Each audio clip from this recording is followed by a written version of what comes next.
Good afternoon and welcome to Guildhall. My name is Christina Strassfield. I'm the museum director. On behalf of our executive director, Ruth Appelhoff, we'd like to welcome you here for braving the elements. Again, since it was such a rainy weekend, we're delighted that we have an audience here and that you braved it on this beautiful sunny day. I'm going to be introducing Clare Bell, who'll be moderating the panel, and she will then be introducing our guest panelists today. Clare Bell is a manager of exhibitions and reference at the Roy Lichtenstein Foundation in New York and a contributor to his catalog Raisonné. She was a curator at the Solomon R. Guggenheim Museum and deputy director and chief curator at the Museum of the City of New York, as well as director of exhibitions at Pace Wildenstein in New York.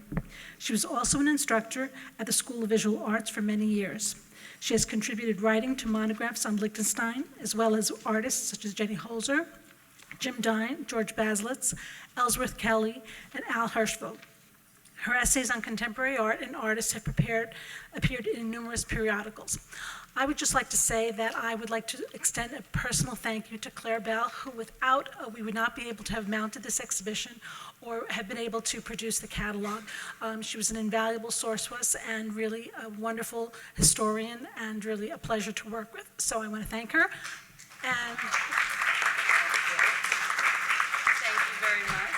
And I also want to let you know that catalogs are available for sale, and Claire will sign them after the opening, the special plug. Thank you.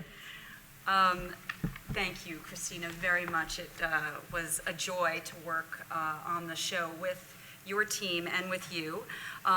Today, it is my absolute pleasure to be here to engage in a public dialogue about Lichtenstein's one and only celluloid work with, can you hear me? With two people who are really consummate professionals in the field.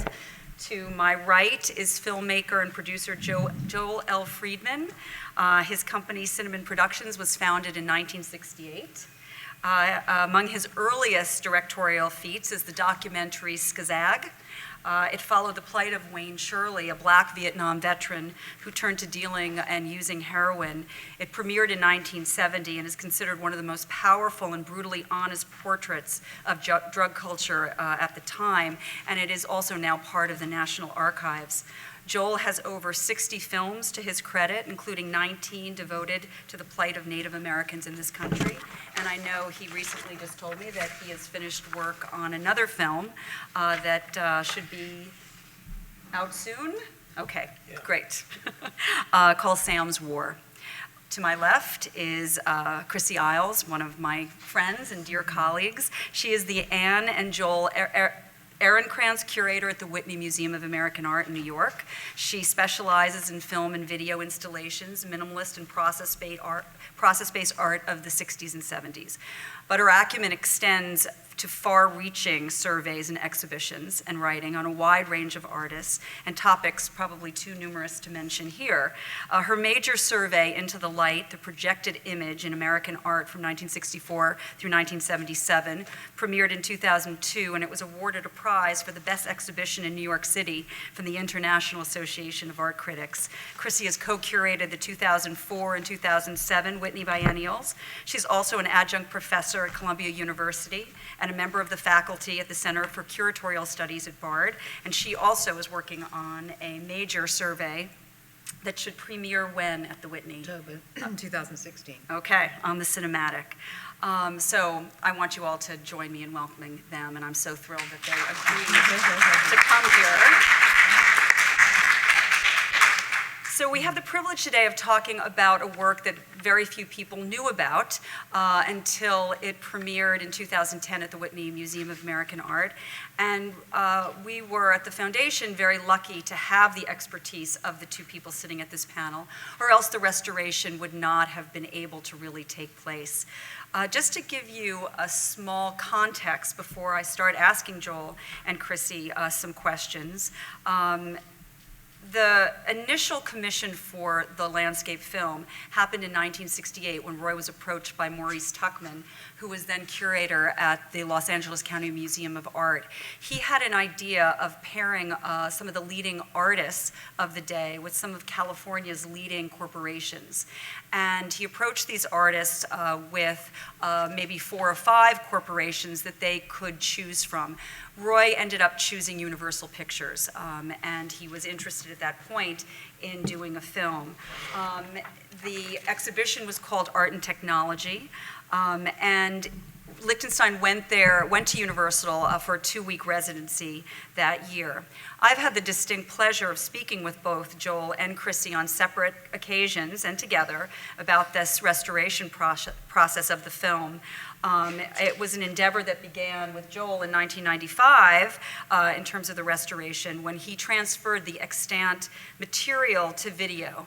And thanks to both Joel and Chrissie's efforts, that came, as I said, to fruition in 2010 when we were able to restore it in its original film loop form. So it is with tremendous interest for me and to have them both here to help shed even more light on the historical and procedural aspects of Lichtenstein's film, how they feel the film situates itself in Lichtenstein's working methodologies as an artist, but moreover, how this one-of-a-kind work intersects with ideas surrounding artists' films and their trajectory within the visual culture and arts as a whole. So I'd like to begin with a question for Joel. My first question is that, again, my understanding was that the idea for Roy to create a landscape film came to him in 1967 when he was at Pasadena and he saw his kinetic works, which you can see in the gallery here, when he saw them together, and he was fascinated by sort of the different rates of motion of these moving works. Is that your understanding as well? And how, if so, if not, how did you and Roy come to collaborate on the film? Well, I got to tell you, that's about my understanding because I didn't know what he was doing then. Okay. I really didn't know Roy at that point. And I think I got to know my then wife, Deborah, had been working with Dorothy with Bill Copley, or known as C-Ply. And I think at that point, she kind of, Dorothy and Debbie kind of got together, and then we ended up being over at Roy's place. Oh, okay. You gotta talk into this thing. Hello? Hello?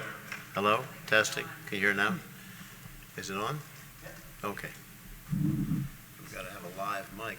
In any event, I met Roy around 1967, 68, and through my then wife, Debbie Freedman, who was an artist and a painter and still is, and she and Dorothy worked for Bill Copley, who was a painter and a very interesting man, and Dorothy invited us to their house, so I got a chance to meet Roy, and we hit it off. And he heard that I was a filmmaker. We were talking about it, and he wanted to see one of my films. And I just finished a film called Jeremy, which was a film about the flute player, the jazz flutist and artist Jeremy Steig.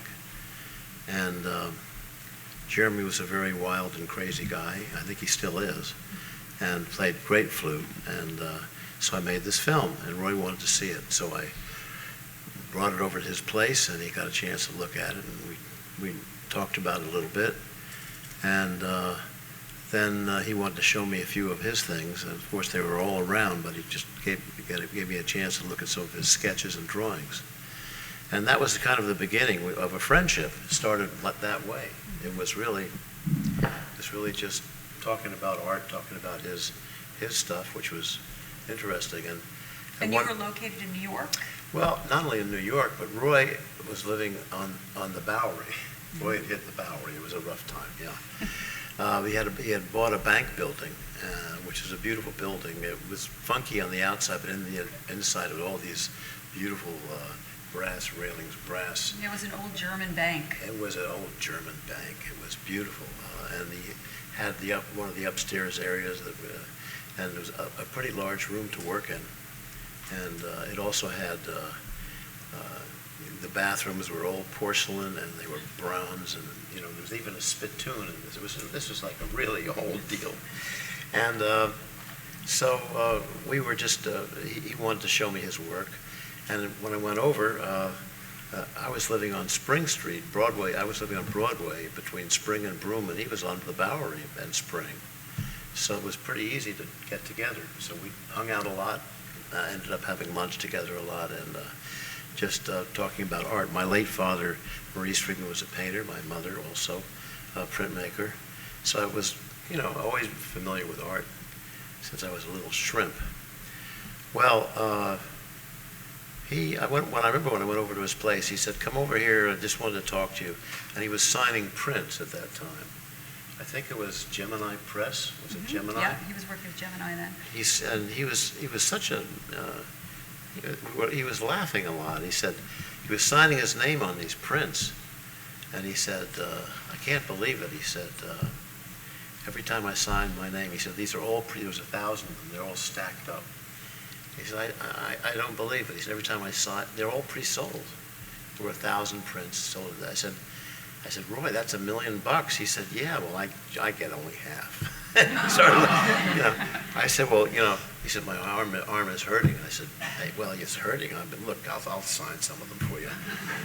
And he said, "I think I got to sign them." I said, "Okay, well, you can do it that way, but your hand's going to hurt." So, and I'm just giving you a little insight into what I felt for him, because he said, "I think it's all going to turn into a pumpkin." I said, "What do you mean?" He said, I can't believe this is going on." He said, that all of these works that I've done, people are suddenly looking at them, they're beginning to look at things, and I'm actually a real artist. They consider me a real artist, and I'm making money at it. I can't believe it's all going to go away. It's going to disappear. But he really was he was such a humble guy. He was definitely, clearly an artist. He knew what he was doing. He was certain of all of that. Is that more? Hello, yes. Is that much better? All right. Okay, I'm just speaking to this. Yes. Well, That was the beginning of it, and then he said, I'm thinking about a film project. There's a project in film, and maybe we could work on it. Would you be interested? I said, "What is it?" He said, "Well, it's sponsored by Universal Studios, and he named a bunch of LACMA, and he said, but really, I'm just trying to figure out what to do. I don't know really what I really want to work on, but I have an idea." And he said, "Would you want to be involved?" I said, "Sure, let's do it." He said, "Well, I really need some waterfalls. I want to see how waterfalls look. I want to see how water moves." And I said, "I could shoot that." He said, "Would you just go out and shoot some?" I said, "Sure. How do you want them, do you want me to shoot them straight on? You want to be in the water?" He said, "Whatever you want to do." So I had a 16mm Bolex, and I went out to the Woodstock area and started looking for waterfalls and moving water. He said, "When the water hits, I'd like to see the results of it when it hits the stream, what happens there in the patterns of the water." I said, "Sure." So I took it was 100-foot loads of film, so they were like, very short. It was like, 2.5 to 3 minutes of film, and I just started doing that. And that's the story. I shot it, and he looked at it, and it was back and forth. I think the foundation has probably, I pulled out all of that from other clips. There must be, I don't know, 10, 15 clips? Yeah, we have a lot of that test material. With that said, Chrissie, I'm curious, we talked about this just initially, based on your knowledge of artists who were working with film and video at that time, would it have been unusual for one of these artists to seek out a filmmaker to do a work of art? No, it wouldn't have been unusual. I should maybe preface my thoughts on that question by saying that, artists have picked up the camera since the camera was invented, the still and moving camera, including painters. And they have done consistently what happened in the 60s was that there was an unprecedented interest in the camera by artists of all stripes. And they used it in two different ways, because there were two different approaches. One approach, because as new technology develops, artists usually, respond to it immediately and work with it. And so what happened in the 60s was that Super 8 film cartridges appeared, which meant that you could pick up a camera, Super 8 camera, it was for home use, home movie use, put your 3-minute little cartridge in, shoot a film, and then send it off to Kodak and get a film back in the mail a few days later. So suddenly you could be a filmmaker without knowing anything about technique, without knowing anything about cutting, splicing, the labs, all of that. You were effectively like a home movie maker. And so there were some artists who picked up a Super 8 camera, did that, and produced these little 3-minute Super 8 films, which is why so many artist films from the late 60s and 70s are 3 minutes long. I mean, most of them are, because that was the length of the reel. And you could then slot them into these little Super 8 projectors. So you didn't even have to have an expert, a projectionist, to show your films, and they were shown in galleries. There was another approach was artists like Roy, and artists, and I can give you a few examples, who worked either with 16mm film or 35mm film to create something very different from that. Because the little Super 8 3-minute films were usually some sort of performative actions by artists like Bruce Nauman, Vito Conci, Joan Jonas, Dennis Oppenheim, etc. 16mm was invented, it was really used during the war, and also by television news. It's how all television news was filmed. And 35mm film is, of course, cinema.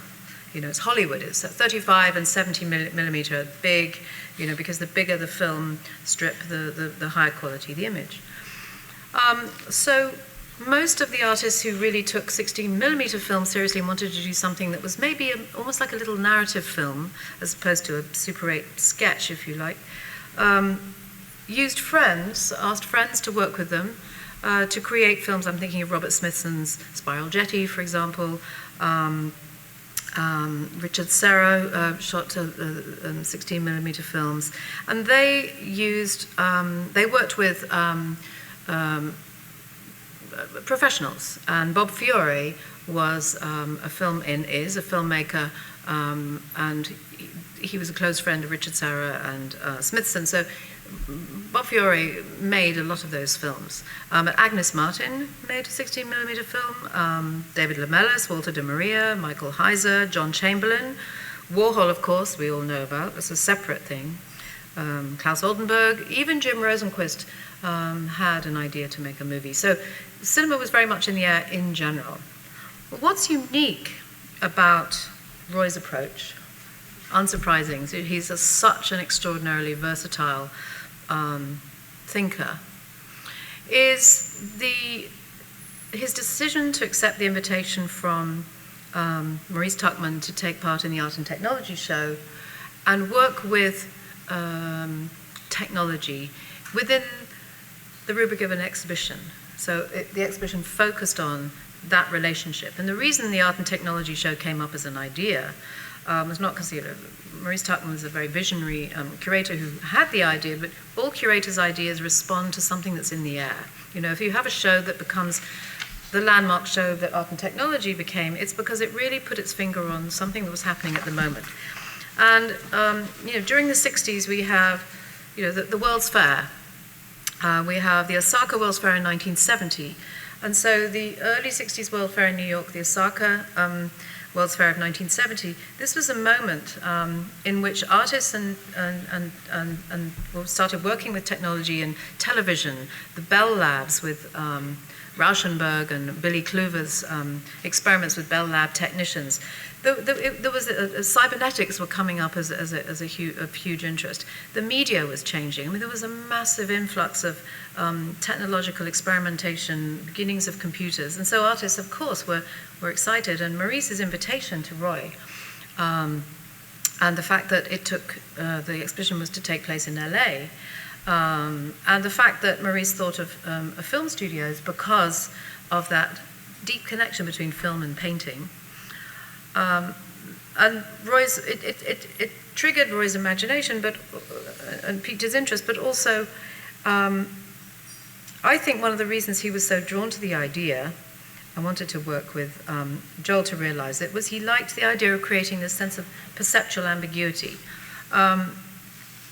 And this, I think, may go back partly to his training when he was an art student, in which he was, no, his name is, I'm sorry. Hoyt Sherman. Thank you, Hoyt Yes. Sherman. Claire, my wonderful friend and colleague, is a great expert in this. And Hoyt Sherman was professor of fine arts at The Ohio State University, where Lichtenstein studied in the 40s.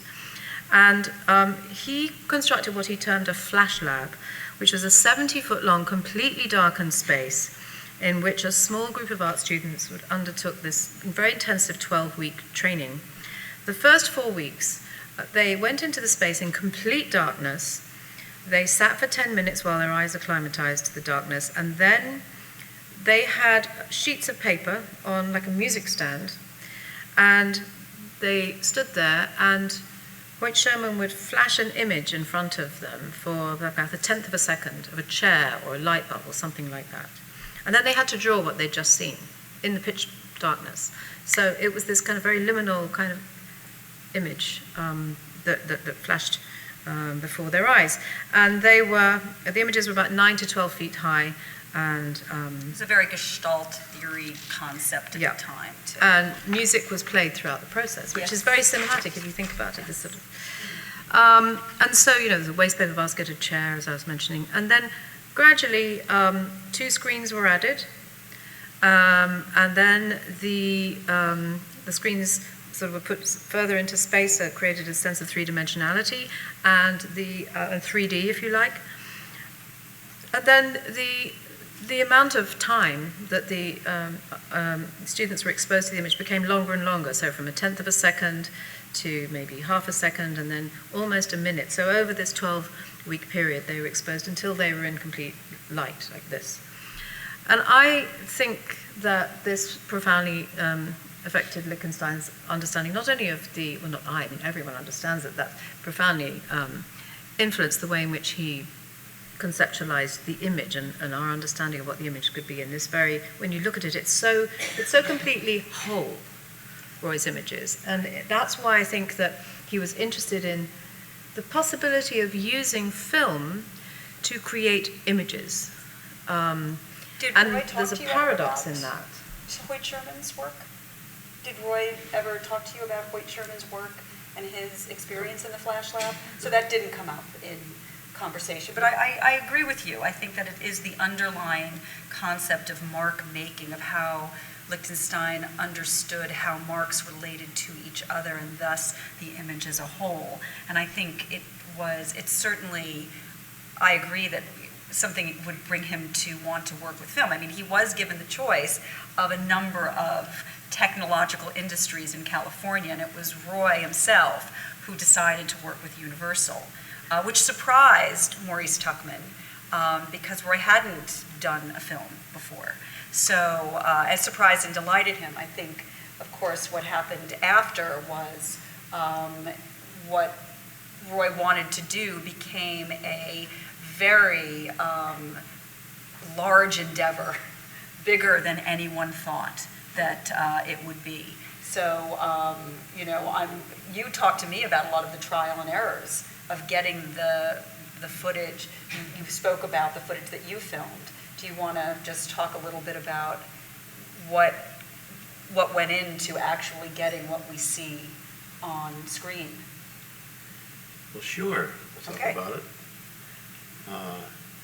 It was kind of Roy first he just said to me, look, we're going to do something, but would you shoot some water, It was I said, sure, what do you want? He said, well, I don't know how it's going to fit into what I'm going to do exactly, but I want to just see how it works, how it looks when it's moving, and I want you to be very close with it. So what I shot is a waterfall large, then I went closer, then I went right into just the water so you could just see the streams of water. Then I put the camera down on the outcome of the waterfall and started filming the different images. he wasn't there with me. He just told me, it was like, go ye forth, this is what I want. So I gave him all kinds of waterfalls, all kinds of water, all kinds of shooting the water really close, which really, I suppose, in some ways ended up with, we have plenty of water in this thing, and we have one of the images where there's where half of the frame is water, the dock water, which you guys have seen over here. So, but he was with me, we just started talking about what could be shot, what he wanted to shoot. What do you want to do? He said, well, what I really want to do, I want to have the sun comes up over the water, and then we have the image where the sun comes up, and then it becomes, in one space, it starts to change, and the sky starts to change like over the day, only it's not moving this way, it's moving straight up out of the water, and then the day changes, the sun gets less and less and less, the moon comes up. I'm visualizing this. Oh, that's simple, I would shoot that, Yeah, so we tried that. I said, let's give it a go. So we filmed a lot out here just because he lived out here. It had all the images. The images were in his mind, in his head, they were all around. And so we filmed over a period of time, and we did it stop motion animation style. Click every 5 seconds. Click, the camera went off, and then click. And we did this, the sun going up, the sun going down, and getting the moon, was another problem, because how do you make the moon blend into the sun area, Well, the ultimate product we had it was brilliant. The sun went up and went like this. It was shaking all over the place because, of course, it's moving, and the camera is moving at a set speed, and you really how do you register the sun? So because it's moving across the sky and over the horizon, and how do you keep it steady? And of course you can't. So then we tried fitting a telescope on the camera, and so he got really close to the sun, and we had to put filters over it so we didn't go blind, and that made the image much closer, and the sun didn't move as much because we were much more attuned with the motion. Still didn't work, and he said, well, why don't we we'll get in touch with NASA, and we'll get one of their computers, new computer thing, and whatever they've got, and a telescope, and we'll be able to do it that way. And they were going to do it, but we said, forget it. It just wasn't going to work. So that was one image that went south very quickly. The ones you see here were. Roy made a series of sketches, and we were sitting down trying sketches. He was sketching, and I was looking at the sketches. I have them here. Actually, I had a whole bunch of them, and Maurice Tuckman wanted them for his show, so I sent them over to him. I think Lackman's got to send them back to me sometime. But they were very, very precise. I have them here. They probably put them up. They're very small on a page, And so one was that he wanted water to be Ben-Day dots against a yellow background and then the water would be over the top of that. And he wanted a horizon line that wasn't straight horizon line. He wanted to move. He wanted he wanted it to be a fluid line, up and down. So we got a piece of masonite, put some wooden supports around it.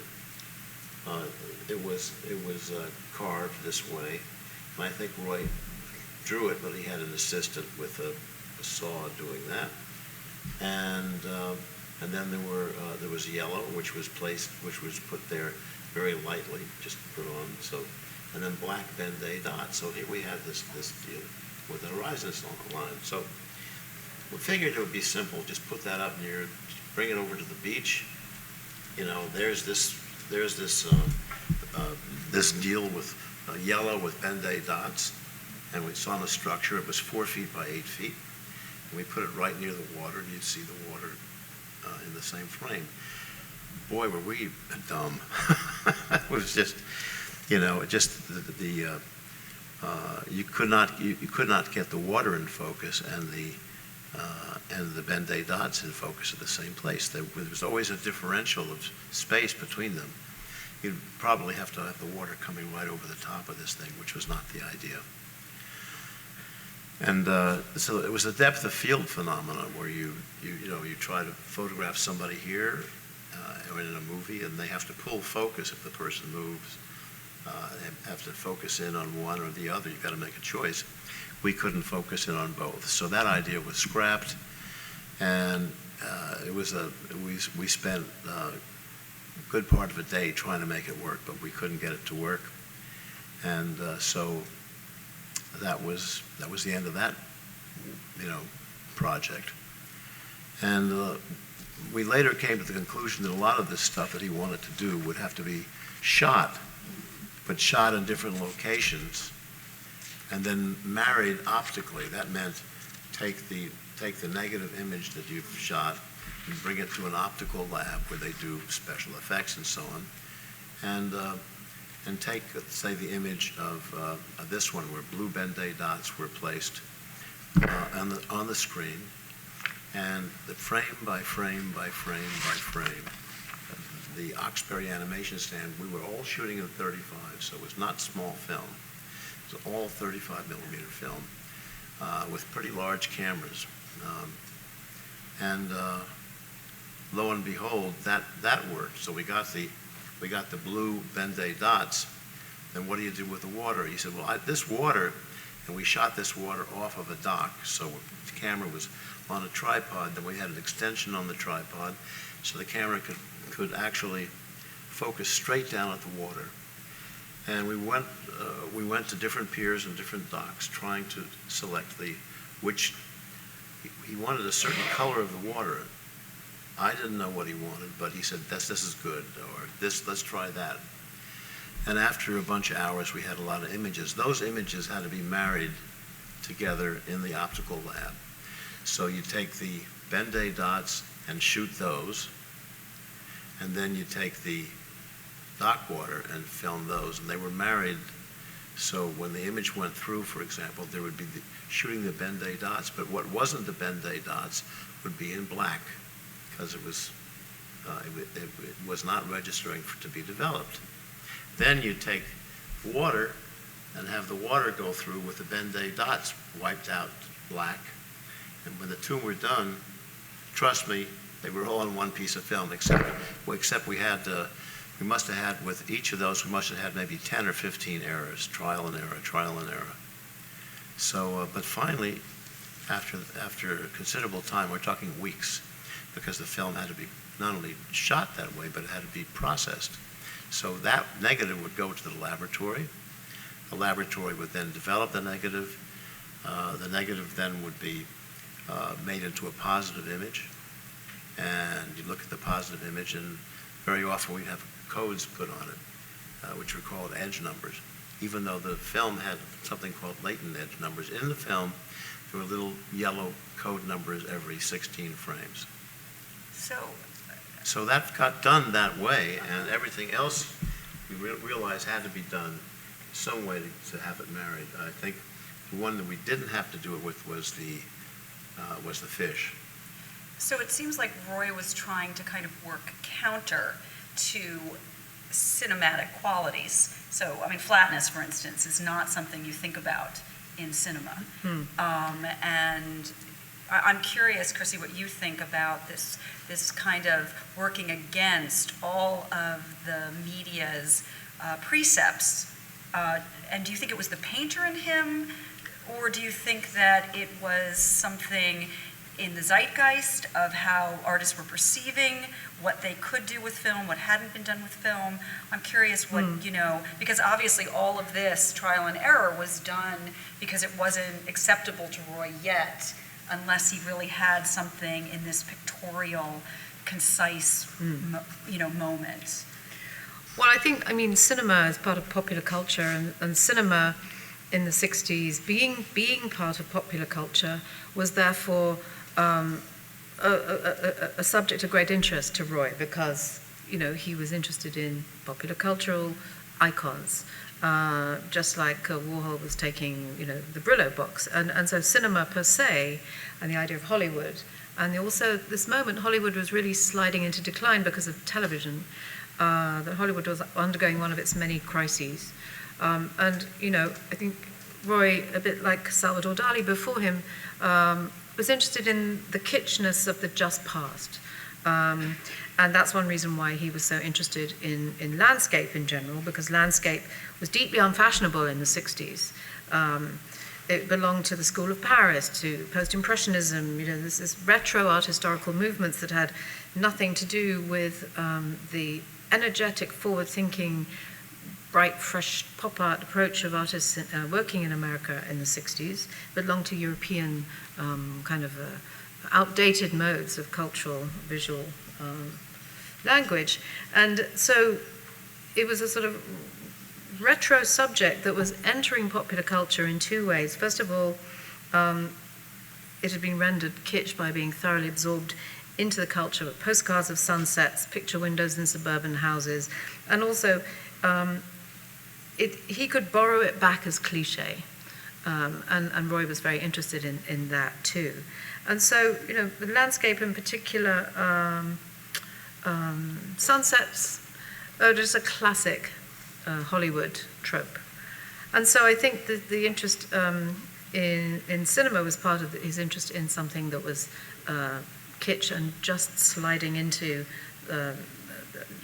something that was no longer relevant, because television was the thing. And I think that the format of these screens operates somewhere between a cinema screen, some kind of photographic slide, and television. I always thought that split screen kind of harkened back to, the Doris Day and Rock Hut, that.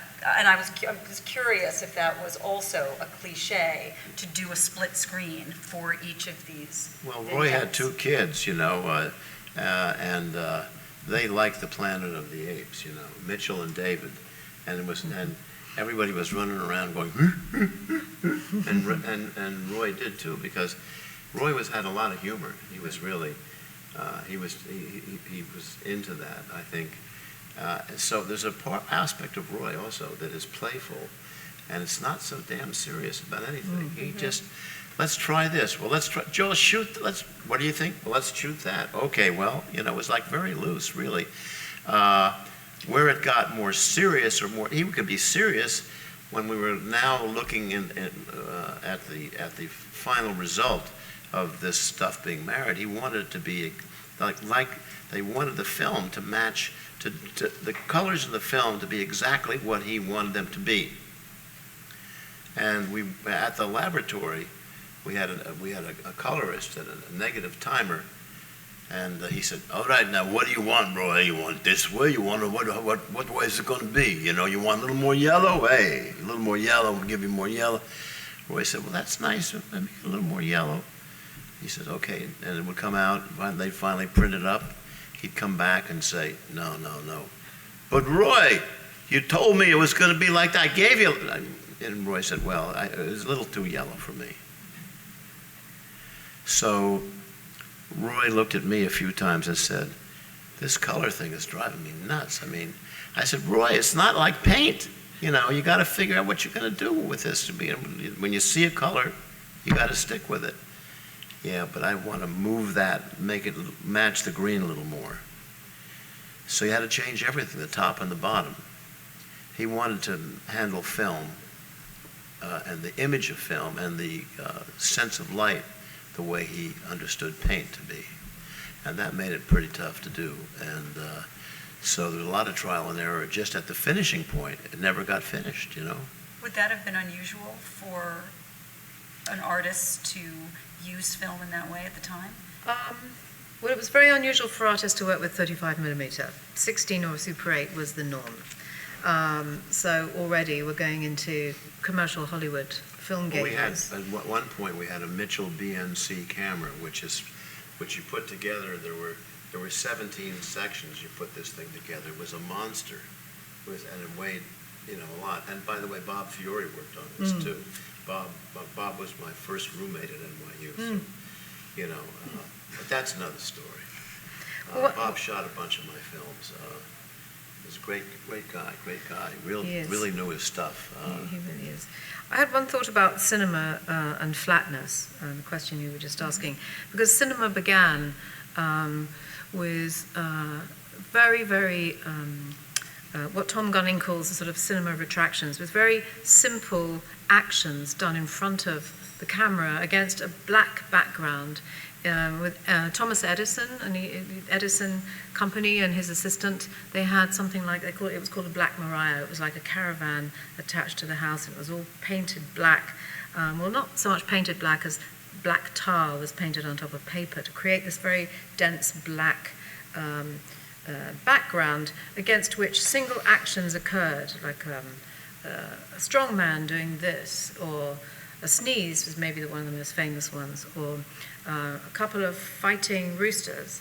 And so this image of something occurring in this very sort of quick way against a black background, which essentially makes it a very flat image that moves in time, is really something that, is forgotten, because that was way before cinema became narrative, cinema became something that, these were the earliest experiments, like the early experiments with photography. So in a certain way, you could say that Roy is going back to those earliest experiments with photography, which was so related to painting, and then bringing that back in the 60s at a moment when cinema was receding slightly, or going through a transformation, shall we say, because of television. And then television, of course, is where cartoons, most people were seeing movies on TV and cartoons on TV rather than in the cinema. And so Roy's also reacting to that, maybe, and that whole kind of, the rocking back and forth, that motion is almost like a cartoon. It's almost like something humorously sort of suggesting to us the movement of water in this cartoon-like simple action that everybody understands.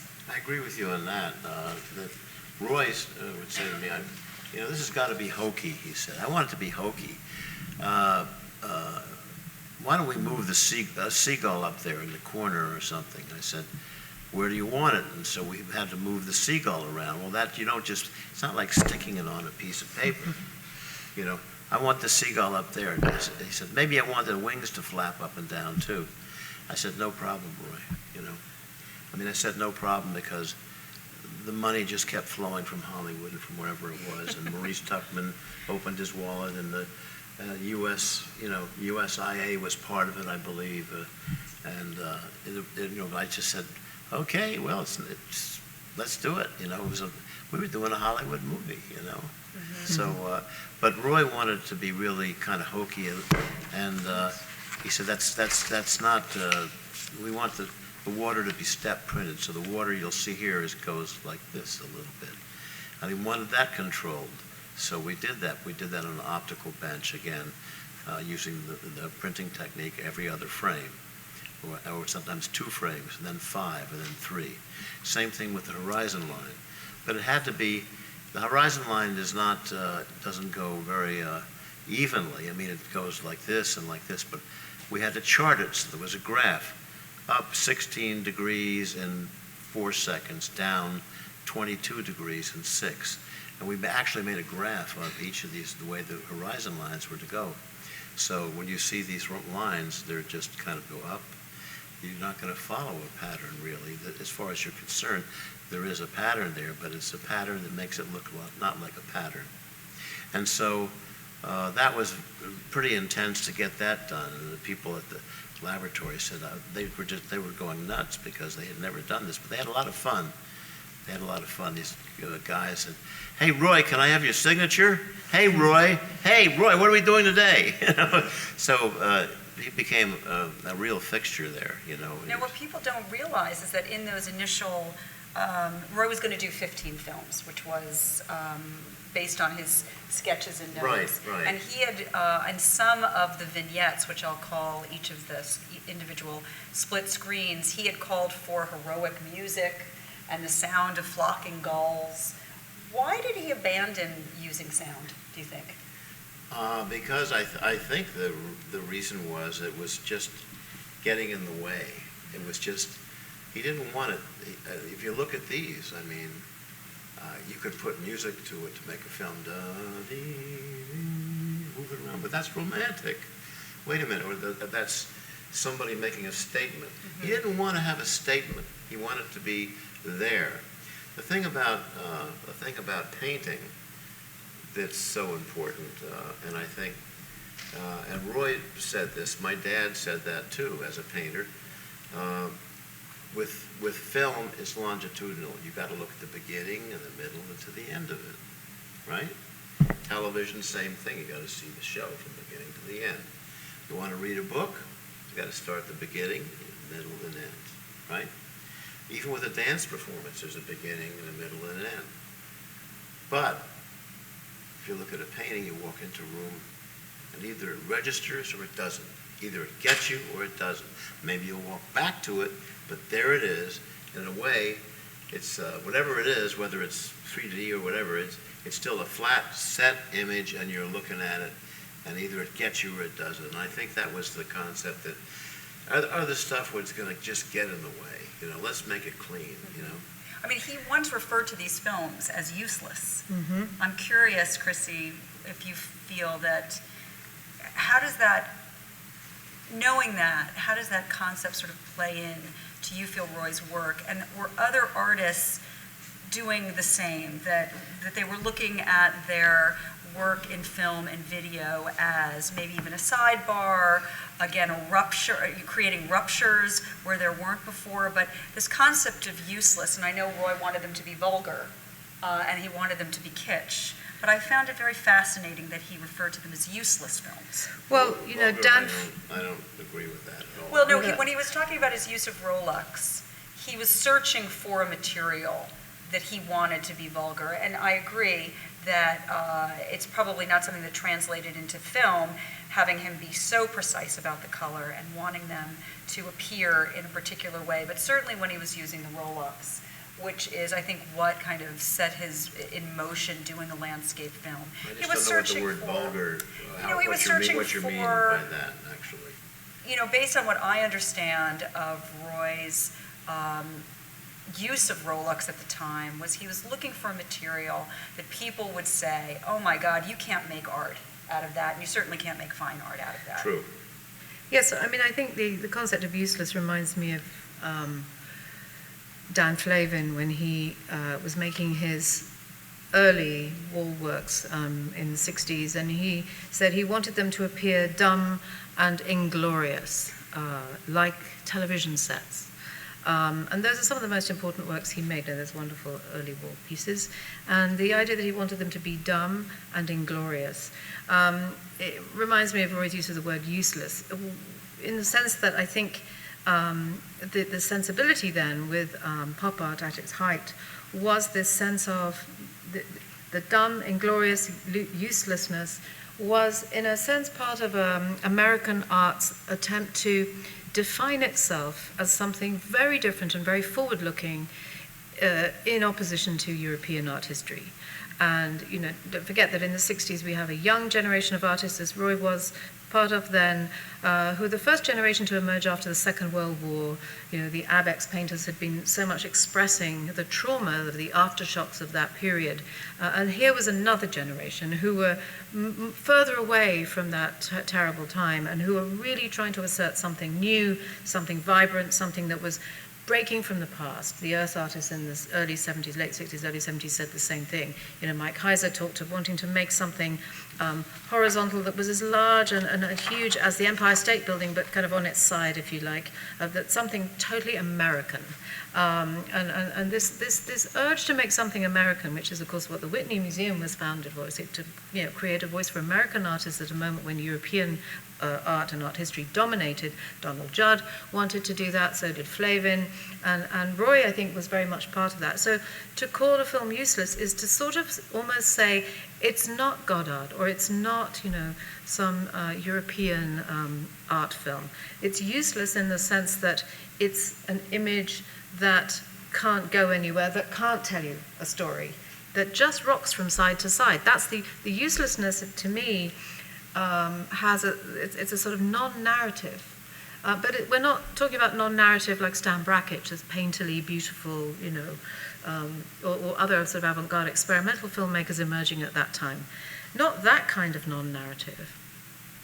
Useless meaning in that more pop art sense. Useless meaning that you look at them and they're rocking from side to side. They have no function as any kind of narrative story. They're very hypnotic, and they're also useless because they're not taking you anywhere. And that sense of the loop that was emerging in also performance works at that time was part of a rejection of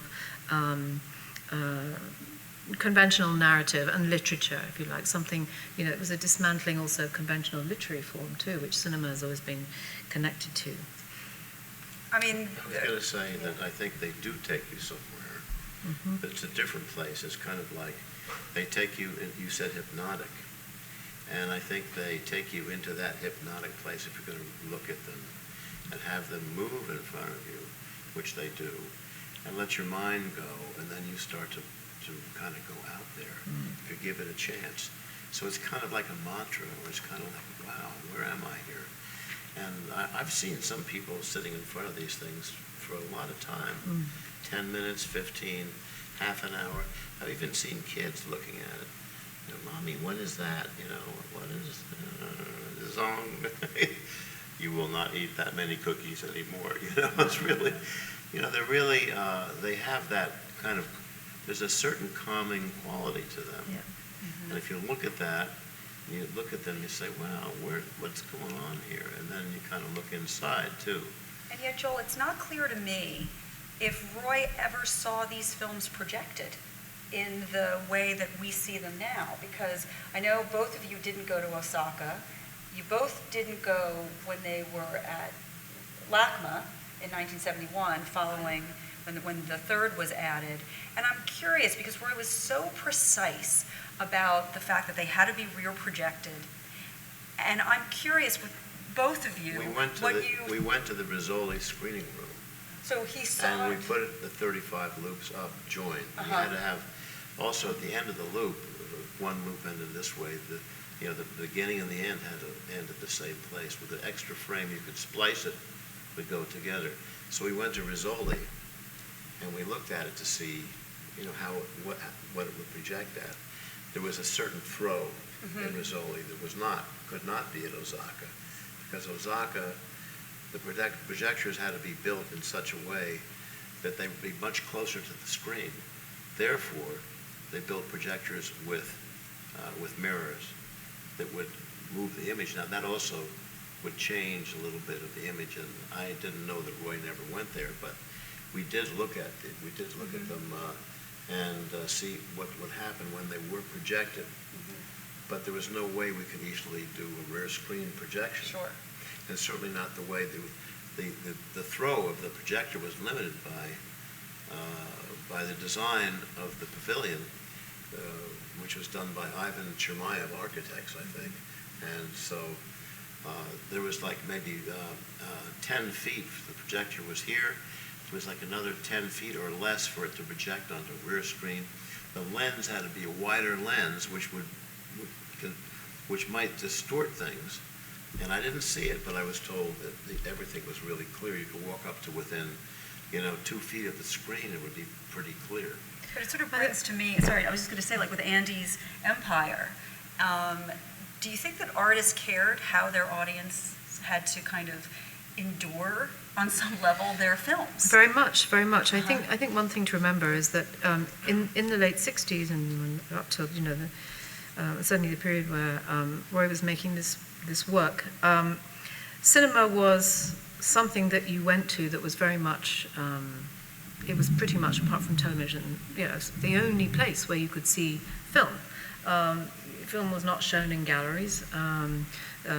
Films with any narrative content were not shown anywhere but the cinema, and that's where you went to see a movie. And so there was not the fractured way of looking that we have now. Now you can pick up Netflix on your iPhone or on your iPad or your laptop, and most people watch movies on Netflix on their laptop. They don't go to the movies. Movie houses now have seen a massive drop in audiences. And the number of different ways in which we can see films, see cinema, understand what the movies are, is fractured into a million different parts, which is both good and bad. But at that moment, cinema, a bit like painting was the sine qua non, cinema was cinema. And so to create a work which was both cinematic and yet not experienced in the cinema, but taking cinematic elements and sort of distilling them into something that one saw in a gallery, was very radical. So, he was very specific, Roy, about the fact that these were to be back projected. These were to be in a room that was painted white, a gallery, and it wasn't to be dark. It was just to be low light, like it is here. And so therefore, he didn't want it to be too much like you're walking into the cinema to see a triple screen movie. He wanted it to feel, which I think is very clear in this wonderful show, where so many seascapes and related works are brought together in different scales. I think that's wonderful to see the very, very large work in the end of the other room, the Rolex works that move, and then to come in and see this in this room. And you can see the very holistic way in which Roy was thinking, and it demonstrates, I think, this show very clearly how much Roy did not want you to feel that you were going into the cinema, but it was extremely important to emphasize the pictorial over the cinematic in order to frame the cinematic and the cinema as an image. And I think that's something that really underlay his very specific instructions, and his very, very particular instructions and diagrams and measurements that he left was the reason we could reconstruct it as we could do. Otherwise, we couldn't have done it. I found it very interesting that after Art and Technology concluded in 1971, Maurice Tuckman sent a questionnaire around to the artists who were involved, and the foundation is lucky enough to have a copy of that questionnaire. And Roy was not someone who was quite verbose, and one of the questions said, why was he interested in participating in art and technology? And Roy said that he was not interested, but he was highly suggestible. But he then went on to say that there was something disturbing to him, connected with both the artists using technology and the scientists wishing he were an artist.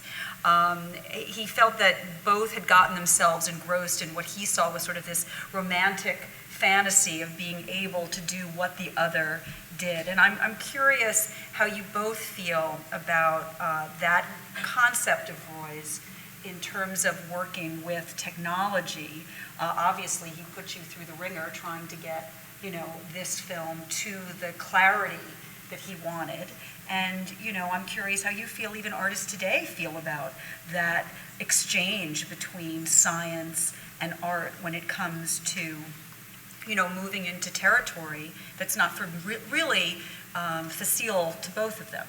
Well, I think that technology, as I was mentioning before, is something that, any new development, artists take hold of it and try and work with it and create something new and say something new. And so there tends to be two phases when new technology appears to the way in which artists work. The first phase is when artists are just sort of tinkering with it. They're finding out how it works. And some works, many works in that first phase are quite limited.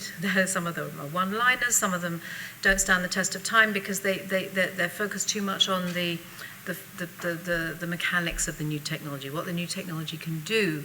And so I think when Roy said that, maybe what he was responding to as a painter, in his bones, he's a painter, as we all know, such a brilliant painter, is that he's able, because of his brilliance overall, to take a technology like film, which was not a new technology after all, it's nearly 100 years old at that point, but to take it and do something with it that said something very painterly in the end, and said something that, about his approach that all his experiments did, but that didn't. He probably felt uncomfortable with it because he didn't want to be pushed out of his basic sort of fundamental role as a painter, because he is a master painter. And I very, very rarely use that word, but the power of his painting is extraordinary and extremely rare. And so I think that maybe he might have been saying that at a moment when technology was being responded to by some artists in a rather crude way, and he was trying to not do that. And he was feeling around him this kind of uncomfortable relationship with technology that art was having as it shifted away from painting and tried to kind of move into an expanded sense of what art could be. Maybe he was also feeling, as a painter, feelings about that. I think in general... I'm sorry, I didn't mean to interrupt. I always wondered with the kinetic works certainly Roy was playful, and they are incredibly playful, and they're like marionette theater when you watch them. But in some ways, he really has no choice, given the way he thinks, to respond to art that's happening in the here and now as well as in the past. And I remember once saying to him when we were working on the Guggenheim show, let's put a lot of these kinetic works in. And he said, oh, forget about them.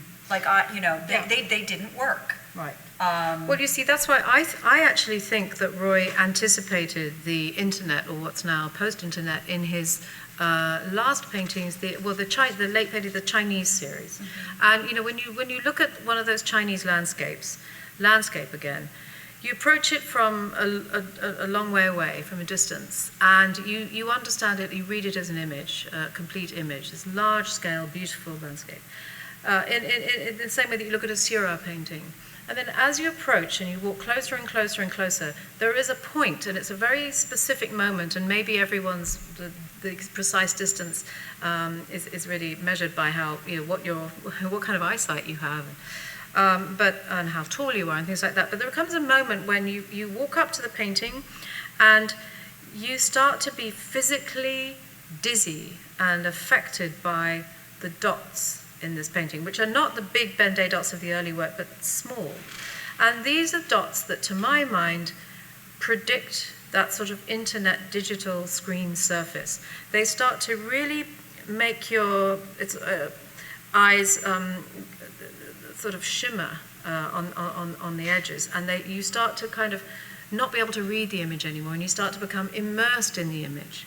And those works to me are very powerful in their own right, but also as predictors of the kind of very haptic experience that young artists working with new technologies now, in the second phase. I think we're just coming into the second phase of young artists just emerging now in their early 20s. Very exciting. They've absorbed the internet and new technology, and they're really doing very interesting things with it. I think Roy's late works really anticipate that and have a very powerful effect. So, what's so powerful about him and his work, I think, is that he's always responding to what's happening at the moment. Whatever decade, whatever phase, whatever's surrounding him, he's reacting to it and creating something out of it. Well, you bring up an interesting point, and I think maybe we'll conclude with this, is that in 1995, Joel, you approached Roy to preserve these films in a digital format. And he was, very open to that. And I'm curious how do you think he would feel that we restored it back as film? Do you think he would have been perfectly happy to have it shown? I mean, we're showing it, on Blu-ray here because film loopers are just really impossible in the context of 35, yeah. But I'm curious, do you think that Roy would have said, in light of what Chrissie has just brought up, let's do this digitally. There's no need to go back and work with film as 35 millimeter, 16 millimeter. The first thing we did work at preserving it over a number of years. It wasn't just in '95. It was Okay. prior to that. We worked with Laserdisc, for example. We worked with video, with some what's now very basic, considered a 1-inch video and so on, and then using Laserdisc, and that was this big monster thing, and then coming down to using like a digital, what we're familiar with, with a smaller disc. And then when we got down to work really interpreting it properly, I mean really copying it, we used D1 and we used other formats that were the same kind of formats that Lucas used or uses, or Spielberg, that the original negative was taken and absolutely made completely pure. Now that was, I'd say pure because it was even the images were taken and they were dust busted, which means that we put them on it was all computer driven, but there were, in each image, there were approximately 5,000 tiny, if you moved into them microscopically, there would be 5,000 little pieces of dust on one of them, which we removed. Another one, there were 7,000. So the images now, at least the images that I have now, that we actually put together, are as pure as you could get. Roy, I have no question about it because he was so willing to try different things, and to try different things in the initial creation. Well, let's do that. Oh yeah, okay. He was a serious man, but he didn't take things seriously, because that would have messed with his humor. That wasn't who he was. He was having a good time, but he was also he was having a good time, but he was doing things that we all look at now and say, "Wow, this guy is like, whew, this is beyond genius. This man is something." So he would he'd want transitional things. He'd want anything that would make it live like it did before. You cannot do what he did before, as you know, trying with projectors and film. They go,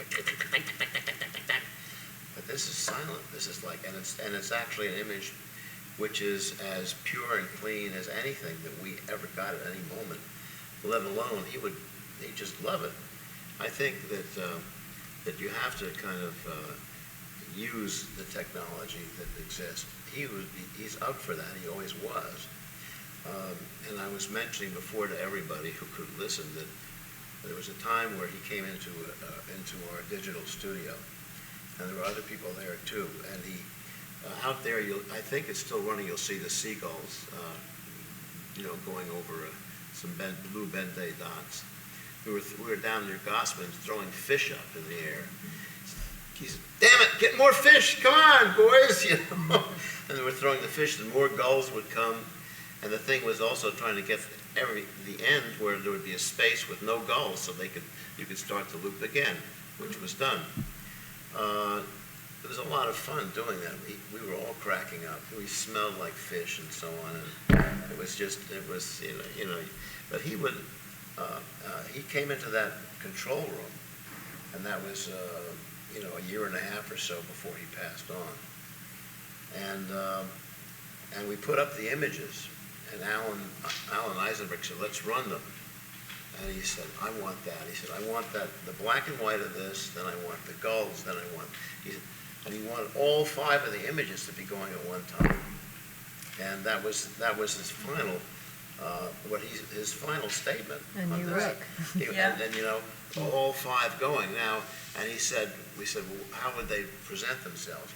The largest video screens you can get, make that happen. So he was already had made the transition into let's do it on digital video. Right. It was there. Well, when I first came to the foundation, I experienced the film as documentation. We would send it out as additional material if someone had an exhibition. So again, without the expertise of both Joel and Chrissie, the foundation would never have been able to really restore the film for future audiences the way Roy had intended it, both as film and both as a digital entity, so more and more people can see it, as it was supposedly meant to be seen. I don't know what Roy what form it would have taken had he still been around, but again, I want to thank both Chrissie and Joel for coming today, and as any discussion, always so much more to ask, and thank you for coming as well.